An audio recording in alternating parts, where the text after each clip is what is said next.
Welcome to Recipe to Success, the show where we sit down with key individuals in the hospitality industry to hear more about their journey to success. I'm your host, Humza Zahoor, CEO and founder of Social Awaken. I hope you enjoy this episode.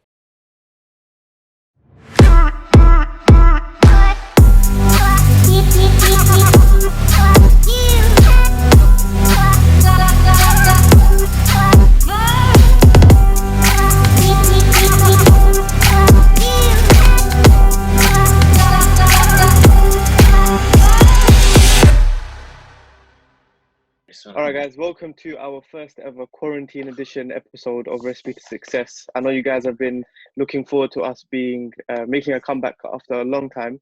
And what a way to come back. We've got Abdul here from Ottoman Doner, and he's going to go through a lot of topics. We're going to get into a lot of nitty gritty things, which will be of huge benefit to everyone.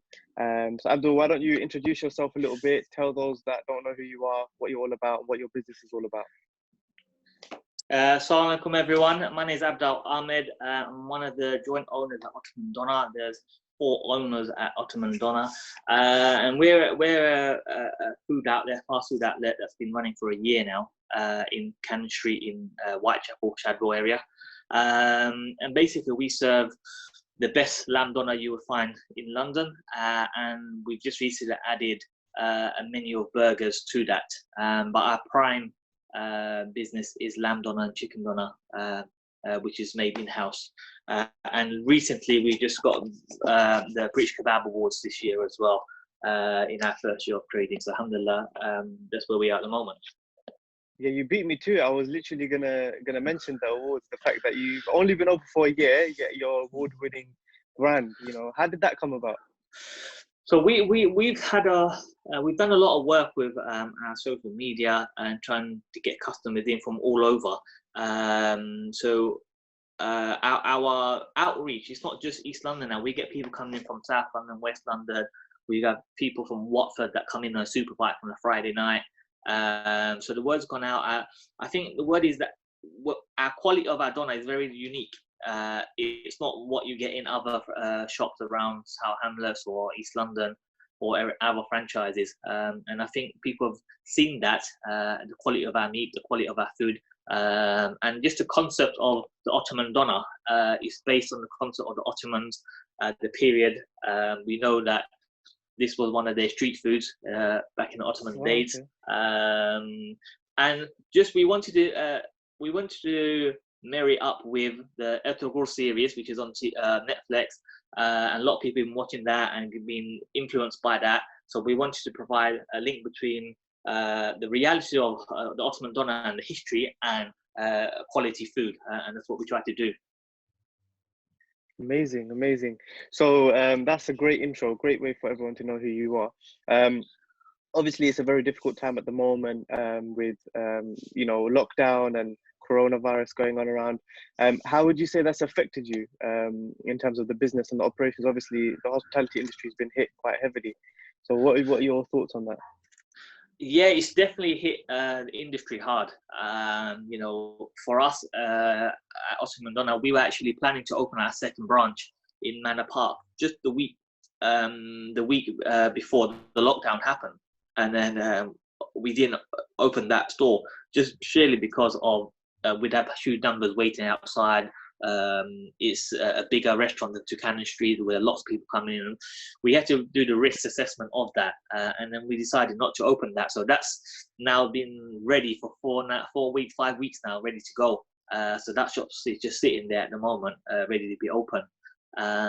So that directly affected us on that. In terms of our current shop in Cannon Street, we reduced our trading hours hugely. We normally open from 12 to 12. And on a Friday, Saturday, we close at 1 a.m. We just trade now from 5:30 to 12 each day. We've had to think how we're going to look after our staff, the safety of our staff, the safety of people coming into our shop, the food that is going out. So we've had to think lots of things to put in measures in place to deal with that. It's taken a long time. We actually had a period in that quarantine period when it first locked down when we closed for a week. Because we just thought, let's close the shop because it's too much of a risk. And then we reassessed it, and obviously people were bugging us on the social media and calling us saying, when the shop going to go, then we want some doner. So after taking the measures and then risk assessments, we got the Cannon Street one back open on reduced hours from 5:30 to 12, which again obviously impacts our business because we've got overhead costs and stuff that need to be paid, staffing costs, produce and stuff. So we're now settled. We're in a period where we're settled, I'll say, because we've been running a couple of weeks now, and the trade is steady.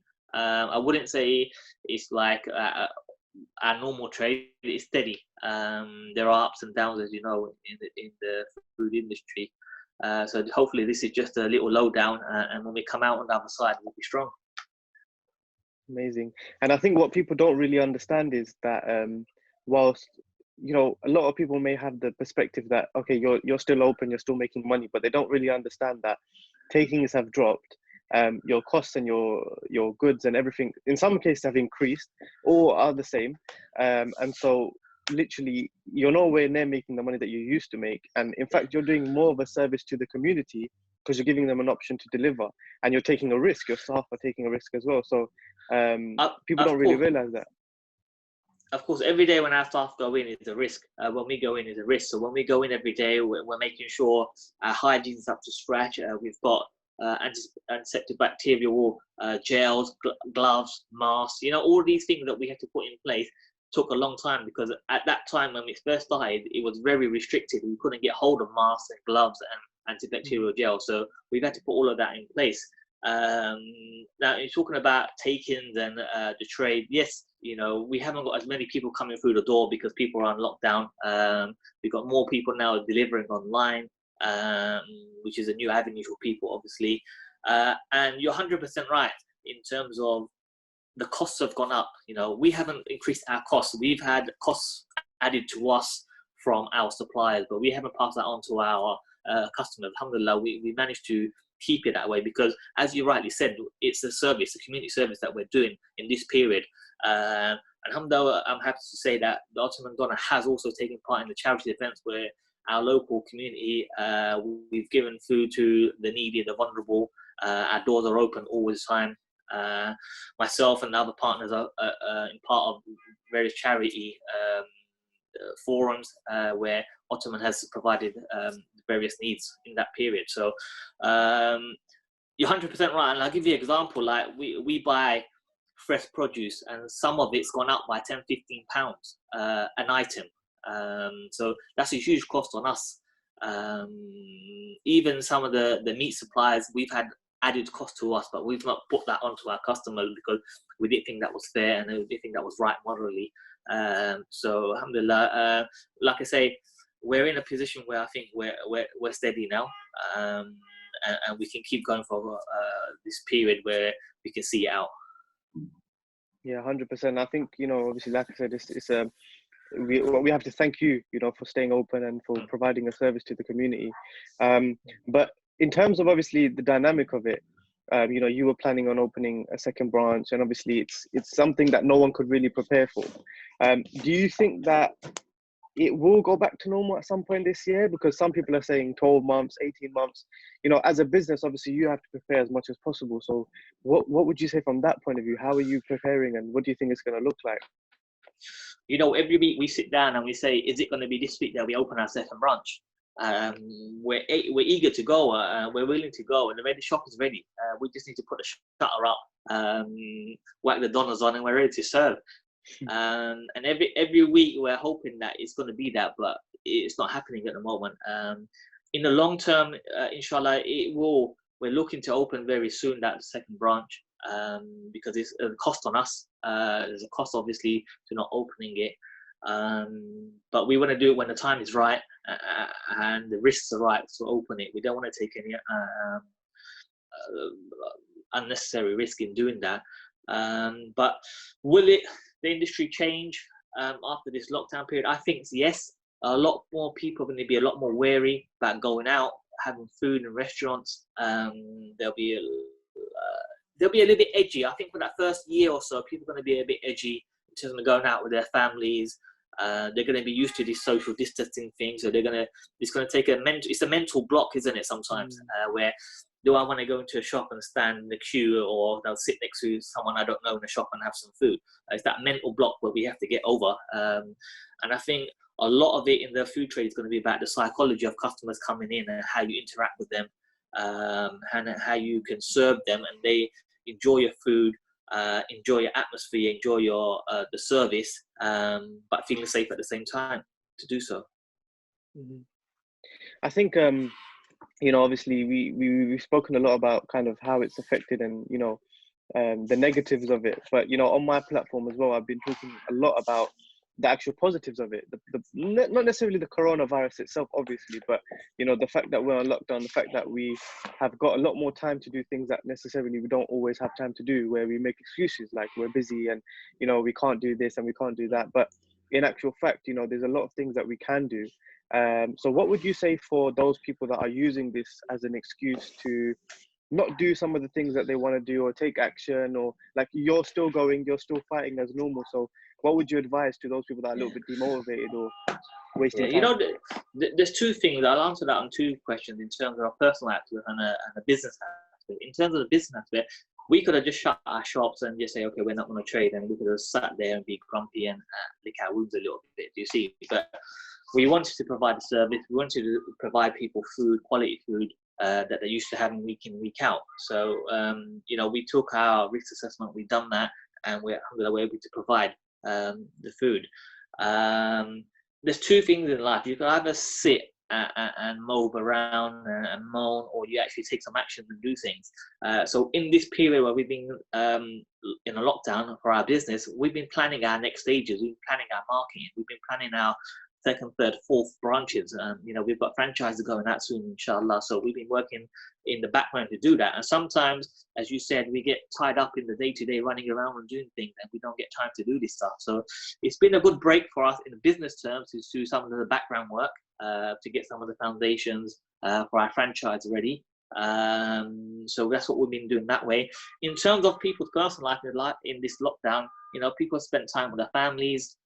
People spent time with, you know, doing things at home that they wouldn't do. For me, myself, you know, I've been at home with my kids and my wife, and I've enjoyed that time, that quality time, where normally, you know, we have a day job and then the Ottoman Doner in the evening, and then everything else that we do is kind of a rush. So it's taken a little bit of time to get used to, in terms of those who are used to the fast pace of life, so just to be at home and chill. But, you know, I think most people have probably benefited from it, you know, from a social aspect, from a business aspect, and from a personal aspect. Yes. Yeah, I think when we're in business, obviously it's important to always try to find the positives in certain situations, and so that's what I've been trying to remind people, is that look, there is positives from this. And in fact, you know, the reality is that we may never get a time like this again where life has actually stopped, and, you know, we have like this opportunity to, you know, do things that we don't normally do and just take action. So not only from a business aspect, obviously, like you said, spending time with family, and I think obviously now that we have arrived in Ramadan as well, you know, whilst it's bittersweet, you know, obviously we want to be in the mosque and we want to be doing the normal things that we do. One of the benefits is that, you know, we get to sit at home a little bit more, get to pray a little bit more, get to spend time with family a little bit more. And so definitely something that I would recommend to everyone listening and watching. So let's take a little bit of a step back from the current situation and coronavirus per se. What you guys have achieved in such a short space of time. You know, so a lot of brands, they would dream about thinking about opening another restaurant or another branch within a year or two. So what do you think, you know, in terms of the brand itself, what did you do so differently that allowed you to grow at such a rapid pace? I mean, when we came up with the concept and the idea, we had a 5-year plan, and we're in that plan still. We're in the second year of it now, and the plan and the objective of Ottoman Doner was to provide good quality food, fast food which is of quality, and that was a simple principle. At the same time, we wanted to promote the Ottoman Doner and the period and the importance it had in our history. So if you come to our shop, you'll see on the wall, we have all the sultans, all of them names on the wall. And what we try and do is educate people at the same time in terms of who the sultans were, what period they ruled, and what significance they had in that period. Because the Ottomans, they ruled, don't forget, they were a big empire and they ruled for years and centuries, hundreds of years. And it's very important that we don't forget that, because it's part of our history. And food is one of the mediums where we're doing that through. So our business plan was that. We've worked really, really hard in terms of keeping our quality of our meat, of our chicken doner, and then we've added our burgers now to our menu. And inshallah, we plan to expand. We've got new ideas for the future, new items to add to our menu. But for the next 3 or 4 years, our plan is to the second branch and the franchise. That's what we're looking at, because I think in terms of the brand Ottoman Doner, in the first year we've really worked hard with the marketing. We've worked hard with the quality and the service. Sometimes in the food industry we don't get it right all the time. We make mistakes along the way. Hundreds of mistakes along the way. I put my hands up. But that's where you learn, and that's where you pick up the positives and the negatives you try and improve on. And that's what we've done in our first year. And me and the other partners, we've just honestly tried to do our best in terms of providing a good service and the quality food. Amazing. So you mentioned the initial plan of when you first opened and when you guys launched, but how did that idea actually come about? Like, obviously 4 of you are involved and you've done such a great job, but where did it all start? My background's never been in food, funny enough. This is the first time I've been in the catering trade or food trade. My background is sports management. Okay. But two other partners have been in the catering industry. So they come up with the idea of opening a shop at Ottoman Doner. One of them is actually a huge fan of the Zahoor series. So that passion, that desire for the Turkish, the Ottoman period he wanted to translate that into something in a service. So various things were thrown around, and we came up with the concept of Ottoman Doner, because that was in that period. When we researched it, we saw the street food was the doner, and if you research the Ottoman Doner, you'll see that in the streets they had the skewers of meat and they would cut it, and that's what they would serve as street food. Yeah, and we basically just want to try and recreate that. So for those people that don't know what you're talking about in terms of the Turkish Netflix series, yeah, give them a little bit of an idea about that. So I think it's on series 4 or 5 now. To be honest, I'm still watching series 1. Yeah. Catching up. It's so long. It's very long, and I think most people in this lockdown period are probably catching up on series. Yeah, so probably a positive there. But yeah, so it's a series that talks about the period and the rulers and the sultans. And it's good history. It's good history for us to know, because it's not taught in our schools. It's not taught in the mainstream media. So we wanted to bring that concept. We gave us the idea. The show gave us the idea of opening the Ottoman Doner. Yeah. So for those of you that don't know what the Ottoman is, or you haven't really done much research about it, it's a Netflix series, and that's where their business is all based upon. Effectively, is the Ottoman Empire, with a twist of obviously serving food and the doners. So definitely go check that out. The Netflix series is something you'll probably enjoy as well. Just make sure you got plenty of time in your hand. Yeah, of course. So you didn't have a background in hospitality, and you got involved. Luckily, obviously, you were supported by your partners that had a little bit of a background in it. What were some of the biggest challenges you found getting into hospitality? For me personally, is getting used to the whole industry in terms of the opening, the closing, the things behind the scenes, because a lot of people just see a shop and they see the wall, they see a sultan in the shop, and they see the food. But behind that, there's hours and hours of work of supplying the meat, getting it right, making sure the quality is there every time the doner is made, because it's handmade doner. It's not bought from a shop. It's a 95% lamb that we use. We don't use anything else in our meat. There's no mixture of beef and lamb. There's no additives. It's just sheer meat. 95%, as I say. Same with our chicken. We don't use breast meat. We use thigh meat because it's soft and tender, and it stays moist. So all of that, took a long time for me to learn. I had to go through and do my qualifications in food hygiene, because they're the basic things you need to have to open the shop. But having said that, I run events, I manage events for my day job. So a lot of that skills were transferred into a shop, because a shop is like an event. Because when people come in every day, it's like an event. You've got to manage that. So a lot of that skills were transferred. I just had to get used to the kind of the lingo around catering and the health and safety and the food hygiene stuff. So it's been an interesting journey. Amazing. So you're still like relatively a new business, even though obviously you've grown quite fast and there's more branches coming, but it hasn't been that long. So when was the period that you kind of felt like, okay, despite most businesses failing in their first year, we're going to be okay. Not only are we going to be okay, but we're going to be able to open more branches and we're going to be able to grow the business. Was there like a turning point, or was it just steady growth?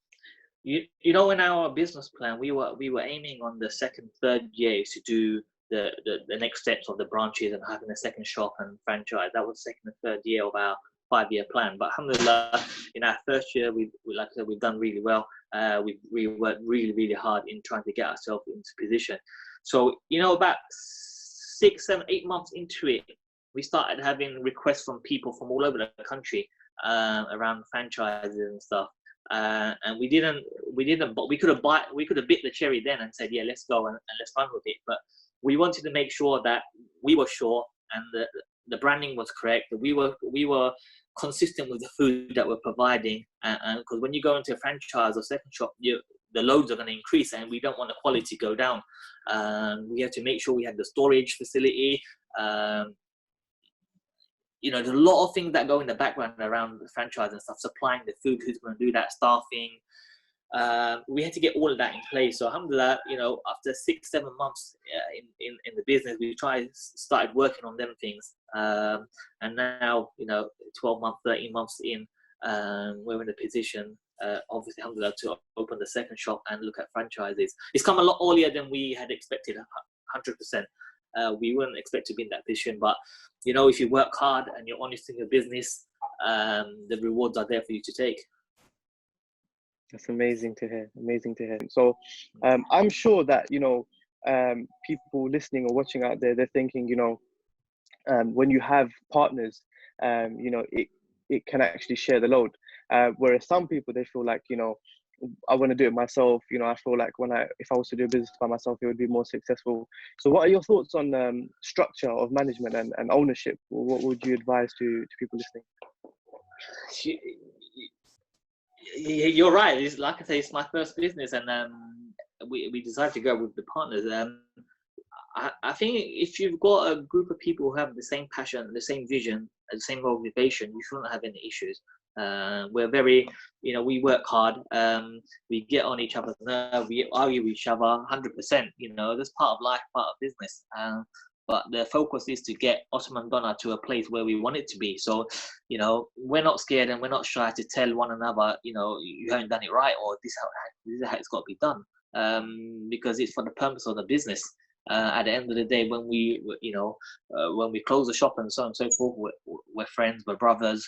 But when the business is open, we want to try to get the business to a place where it should be, and we want to get to. So, so far, alhamdulillah, it hasn't been an issue for us. But would I have done this alone?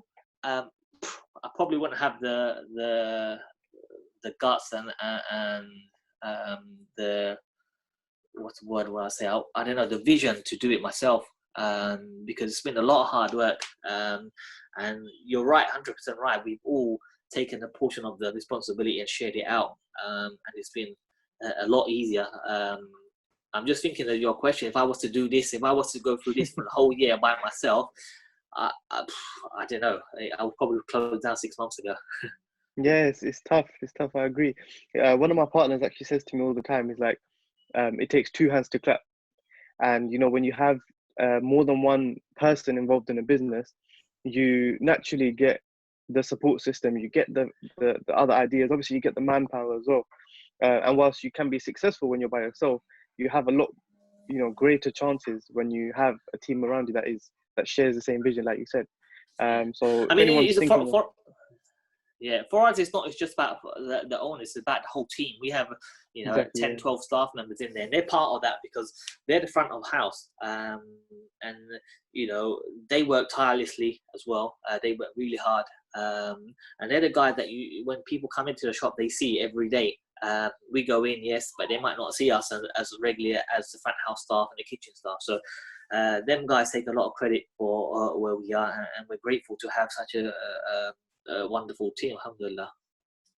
that's a great point that you mentioned. Obviously, it's not just the owners.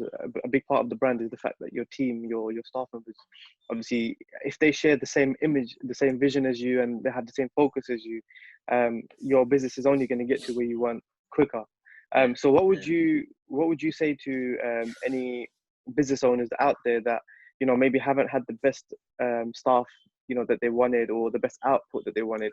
What has been your keys to success in terms of staff? When we first opened, we had a set of staff that were there. Some of them have gone now. They've gone on to different jobs, and some of them have moved houses or moved away. So we've had to evolve.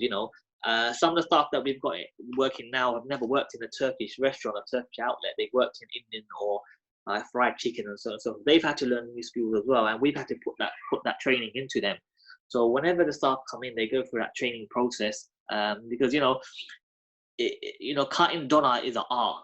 It takes time. It takes time to learn it. It's the big knife. We have electric knives as well for the doner, and because of the quality that we have and the standards we ask for our staff, they have to go through that training process. And if you've never cut doner with a knife before, it's a hard job, because you've got to control that knife like a fine art. So, like I say, as long as you provide the training and you're patient with your staff, they're going to get it wrong. We get it wrong as owners, as managers, but you have to work through it.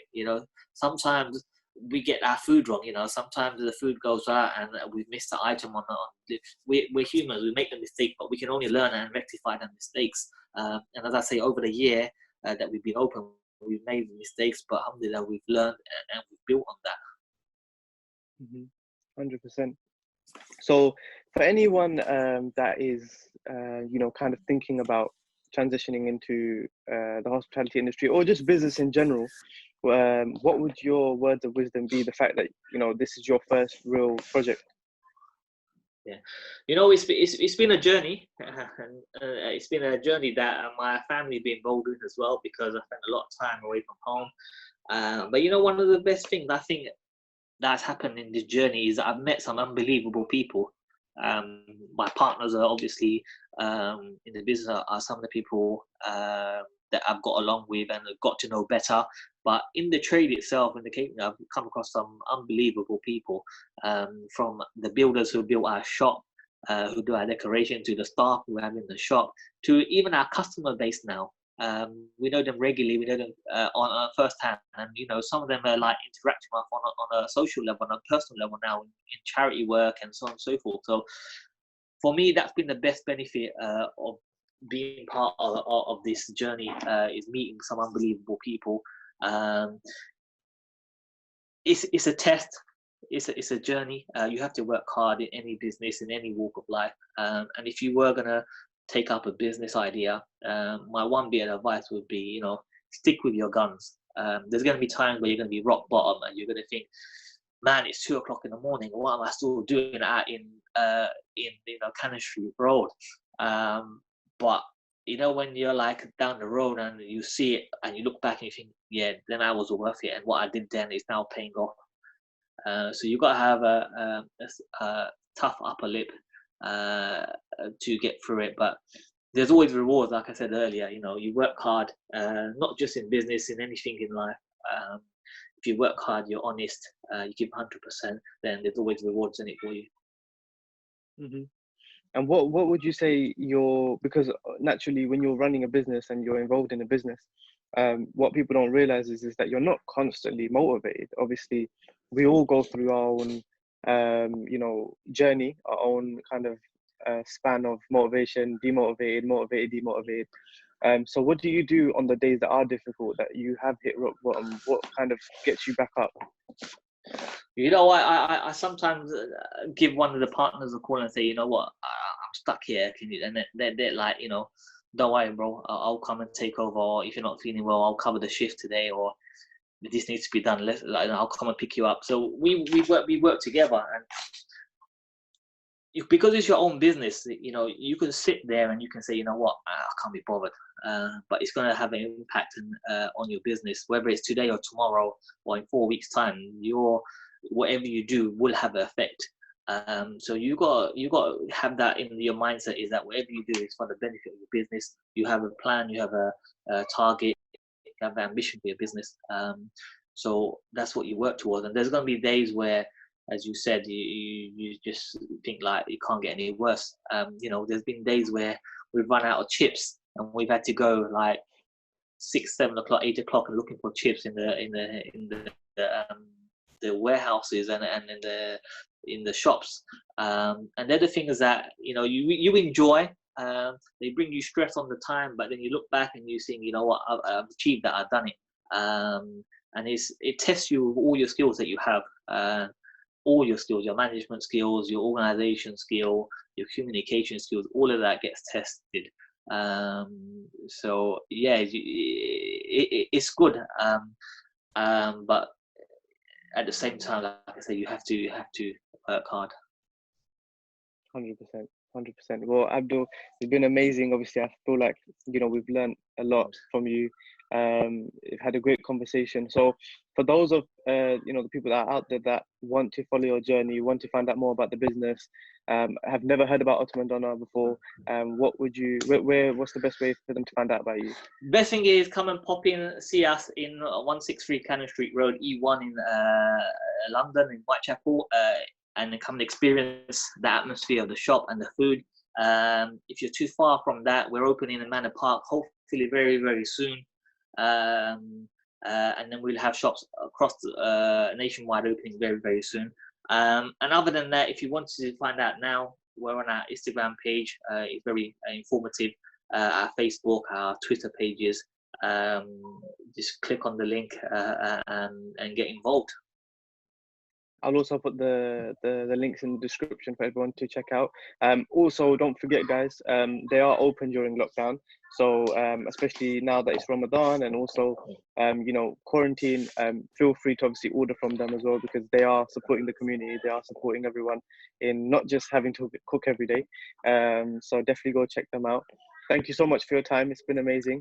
Is there anything else you want to just leave before we? No, just to say to all of our customers, our supporters, our family, our friends, thank you very much for this, the support you've shown. It's not been easy. We hope to carry on, and we need your support. And to our customers, thank you very much. It's not, you know, by ourselves. It's with you. We're on a journey, and you give us the energy and the passion and the drive to improve our food and provide the service we've been. So thank you. We ask you to make dua for us and forgive us for our mistakes that we've made.